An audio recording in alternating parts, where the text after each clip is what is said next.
Pelajaran pertama ya yang gue pengen share ini mahal di hidup gue, karena gue belajarnya sangat-sangat lama, bahkan gue nggak pernah bener-bener mengerti sampai tahun 2005, yaitu untuk keep things simple.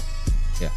Jadi pelajaran yang gue petik, ini pelajaran pertama yang gue petik, adalah ketika lu melakukan sesuatu, ya. Manusia itu melakukan sesuatu, mereka suka yang kompleks. Mereka meribetkan segala sesuatu. Ini nggak cuma di investasi, ini nggak cuma di bisnis, ini juga cuma di hidup. Ketika gue belajar tentang simplifikasi ini, hidup gue berubah total. Gitu. Banyak mungkin yang melihat gue, oke, Timothy ini usahanya ada banyak, ya. Dia adalah seorang pengusaha, seorang investor. Usahanya banyak sekali. Cuman kalau misalnya gue bisa ulang balik waktu, gue kan cuma punya satu usaha.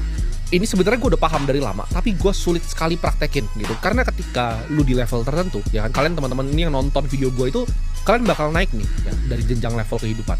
Dari pelan-pelan tadinya kalian punya duit 10 juta, 100 juta, 1 miliar.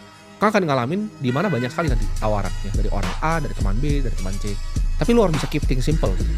Satu bisnis gitu, investasi yang nggak lebih dari 3, teman dekat juga nggak lebih dari 3. Waktunya diprioritaskan kemana nih? Ya, antara ke teman kah, ke keluarga kah, kemana?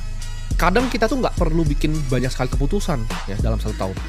Ini kesalahan yang banyak sekali orang bikin ya. Setahun mereka bikin keputusannya banyak sekali. Padahal cukup 1-2 keputusan aja setahun, hidup lu tuh bisa berubah. Jadi orang lebih banyak say no gitu. Ketika ditawarin ini enggak, ini enggak. Karena ketika lu baru mulai awal karir, ya, distraksi itu di mana-mana. Lu harus bisa simplifikasi. Oke, hari ini apa sih yang mau gue lakukan? Apa hal-hal yang mau gue eksekusi? Apa strategi yang gue mau eksekusi? Nggak perlu ribet-ribet. Ya. Lu nggak perlu punya rencana ke depan. Ini gue pernah belajar dari salah satu portofolionya Warren Buffett, yaitu Nebraska Furniture Mart. Ya. Jadi ini ada orang, udah tua sekali, perempuan, dia bikin satu toko furniture. Ditanya sama Warren Buffett, strategi bisnis lu tuh apa? Dia jawab sangat sederhana. Jual furniture semurah-murahnya dan jujur sama customer. Udah, strategi cuma 2. Simple tapi jadi besar sekali. Luar biasa. Jadi dari segi bisnis gue, ya, dari segi investasi gue itu gue bener-bener pilih mana yang simple, mana yang mau gue fokuskan, mana yang gue pilih. Dan eksekusi layernya itu juga gue sederhanain gitu. Dari dulu kan gue orangnya suka ribet. Ketika gue umur 19 tahun, gue gak ngerti manajemen, karyawan gue 130. Dengan load yang sama sekarang, 15 orang itu bisa kerjaan 130 orang. Kenapa? Karena lebih simple, lebih gak ada birokrasi.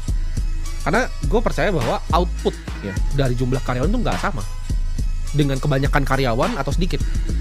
Karena ada perusahaan seperti Telegram yang karyawannya di bawah 30, multi-billion dollar company gitu.